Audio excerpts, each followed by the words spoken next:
Isa tong chicken pastil na masarap na pantawid gutom na hindi mabubutas yung bulsa mo. 20 pesos lang at may spicy chicken pastil ka na. Tapos kung medyo nakakaluwag-luwag naman kayo, marami kayong pwedeng i-partner na ulam dito. At bukod sa pastil, meron pa ditong 59 pesos na one-piece chicken at fried rice. Dito lang ito sa Pastilan ni Ban. Yung dating pwesto nila nasa may Kasiglahan at ngayon lumipat na sila sa may Litex Village. Sumakay lang kami ng tricycle at bumaba kami sa pangalawang kanto after ng tulay ng San Jose. Nakikita nyo dito yung arco ng Litex Village. Simula sa kanto, diretso nyo lang to hanggang makarating kayo sa school tapos kaliwa kayo. Nung una nga nagkamali kami, kumanan kami at napunta kami dito sa may San Jose Senior High School. Huwag nyo kaming gayahin at kumaliwa kayo. Mula sa school, konting lakad na lang at makakarating na kayo dito sa pwesto nila. Kapag magda-dine in kayo, may dalawang table dito tsaka mga upuan. Sa menu nila, 20 pesos yung pinakamura sa pastil. Sa mga silog naman, 35 pesos. At sa mga bagong lutong chicken naman, 59 pesos. Self-service dito at meron kayong may inom na tubig. Siya nga pala guys, yung bawat orderin nyo dito, bagong luto, kaya merong waiting time. Sulit naman yung paghihintay kasi mainit at bagong prito yung mga ulam. Itong pastilan nga pala ni Ban, sinadjust lang sa amin sa comment section. Pinuntahan namin yung dating pwesto nila sa Kasiglahan kaso sarado na, kaya nung nagbukas sila ulit, ito hindi na namin pinalagpas. Ito yung mga in-order namin. Una itong chicken pastil na 20 pesos lang. Pati na rin tong pastil overload na may kasamang 4 na ulam. At bumili rin kami nitong fried chicken na may kasamang fried rice. Yung chicken pastil nila dito, hindi dry. Malasa pa ito at hindi sobrang alat. Malayo nga yung lasa nito sa una ko natikman na lasang bistek na masibuyas. Sabi rin ni Maynard, nakatikim na rin siya ng pastil sa Manila at matoyo nga yung lasa nun na parang adobo. Ang dami ng iba't ibang recipe ng pastil ngayon, no? Kayo ba, nakatikim na kayo ng authentic na pastil? Share nyo naman po ano yung authentic na lasa nito. Dito sa pastilan ni Ban, malayo yung lasa nito sa bistek at adobo. Hindi kasi matoyo yung lasa nito at mas nangingibabaw yung turmeric. Tapos kapag nilagyan nyo pa nitong homemade na chili garlic, mas mag-a-upgrade yung lasa nito. Para sa amin, masarap yung chicken pastil nila. Buhaghag pa yung gamit na kanin at hindi ito dry dahil sa mantika do sa chicken pastil. Sa mga hindi mahilig sa maanghang, huwag kayong matakot itry ito kasi hindi naman ganong maanghang. Promise, lagyan nyo nito kasi mas masarap. Ito naman yung overload na 105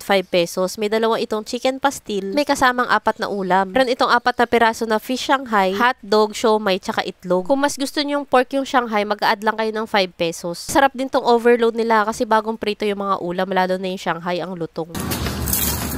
Ito naman yung one-piece chicken na 59 pesos na may kasamang toyo mansi tsaka sili. Ang sabi sa amin, maliliit daw yung manok ngayon kaya dalawang manok na yung binigay sa amin. Kaya ayan, makikita nyo may dalawang chicken wings na sinerve sa amin. Yung kanin na sinama dito, fried rice. At mainit nga rin to nung sinerve sa amin. Dahil nasarapan kami sa chicken pastil, umorder pa kami para palagay dito sa kanin. 20 pesos yung nakalagay dito sa maliit na lagayan. Sa sarap nga nito, umorder pa kami at nag-uwi kami nito. Ang sarap kasi talaga i-partner sa kanin. At kahit nga konti lang yung ilagay mo nito, malasa na talaga. Para nga sa halagang 20 pesos, meron ka ng pang-ulam. At kung estudyante ka naman, 20 pesos lang may kanin at ulam ka na. Siya nga pala sa mga dadayo dito, bukas sila ng 10 AM hanggang 12 na madaling araw. At kung hindi naman kayo makakadayo, pwede kayo magpa-deliver at mag-message lang kayo sa kanilang Facebook page. Sa sarap nga ng pastil nila, makikita nyo sa page nila na bultuhan na yung umu-order sa kanila ng pastil. Kaya guys, ano pa hinihintay nyo? Try nyo na rin tong pastilan ni Ban. Sa 20 pesos mo nga masasabi kong sulit at swak talaga to sa budget.